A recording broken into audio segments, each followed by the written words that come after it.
എന്തൊക്കെയാണ് ഈ കൊച്ചു കേരളത്തിൽ സംഭവിക്കുന്ന? എന്തൊക്കെ കാര്യങ്ങളാണ്? എന്തൊക്കെയാണ് നടക്കുന്നേ? എന്താ പറ, എനിക്കറിയില്ല. ആലുവയിൽ 1 കോടി രൂപ വില വരുന്ന MDMA-യുമായി യുവതി അറസ്റ്റിലായി. വാട്ടർ ഹീറ്ററിൽ ഒളിപ്പിച്ച നിലയിലാണ് യുവതി ദില്ലിയിൽ നിന്നും ട്രെയിൻ മാർഗം ലഹരി ആലുവയിൽ എത്തിച്ചത്. ഒന്നരമായിരിക്കുന്നു, വെറുതെ പറയാനൊന്നും.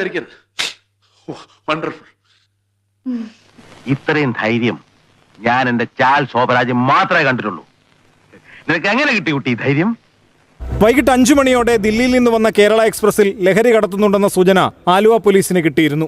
ഇതിന്റെ അടിസ്ഥാനത്തിൽ നടത്തിയ പരിശോധനയിലാണ് 1 കോടി രൂപ വില വരുന്ന MDMA യാത്രക്കാരിയായ യുവതിയിൽ നിന്ന് പോലീസ് കണ്ടെടുത്തത്.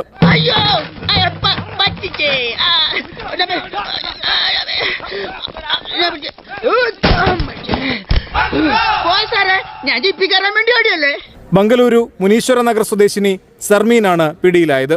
സർമീന്റെ പക്കലുണ്ടായിരുന്ന വാട്ടർ ഹീറ്ററിന്റെ കോയിലിനുള്ളിൽ ഒളിപ്പിച്ച നിലയിലായിരുന്നു MDMA.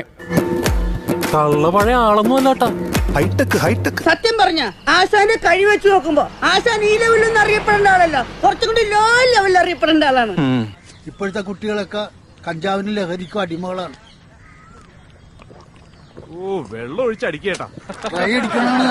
ആലുവയിൽ ഇടപാടുകാർക്ക് കൈമാറാനാണ് ലഹരി എത്തിച്ചതെന്നാണ് പോലീസിന്റെ അനുമാനം.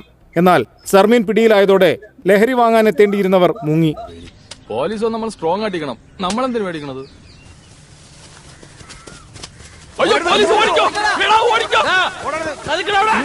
സർമീനെ വിശദമായി ചോദ്യം ചെയ്താൽ മറ്റ് ലഹരി ഇടപാടുകാരെ കുറിച്ചുള്ള വിവരം കിട്ടുമെന്ന പ്രതീക്ഷയിലാണ് പോലീസ്. ഉച്ചയ്ക്ക് ചോറുണ്ട് കഴിഞ്ഞിട്ട് നീ കുറച്ച് എടുക്കാറുണ്ടോ? വൈകിട്ട് കഞ്ഞിയുടെ കൂടെ? നിനക്കറിയാം ഈ സാമാനം കഴിച്ചാൽ ക്യാൻസർ വരുമെന്ന് നിനക്കറിയാം അല്ലടാ? നാട്ടുകാരുടെ പിള്ളേരെ വല്ല അസുഖം എത്തോട്ടല്ലേ? എന്നെ അറിയാവുന്നവരോട് ഞാൻ പണ്ടേ പറഞ്ഞിട്ടുണ്ട്, narcotics is a dirty business. ഇനി ഇമാതിരി ഇഞ്ചാമ്പുളി പരിപാടിയായിട്ട് ഇങ്ങോട്ട് വന്ന എന്റെയൊക്കെ നെഞ്ചത്തെ തൃശ്ശൂർ പൂരം നടത്തും ഞാൻ.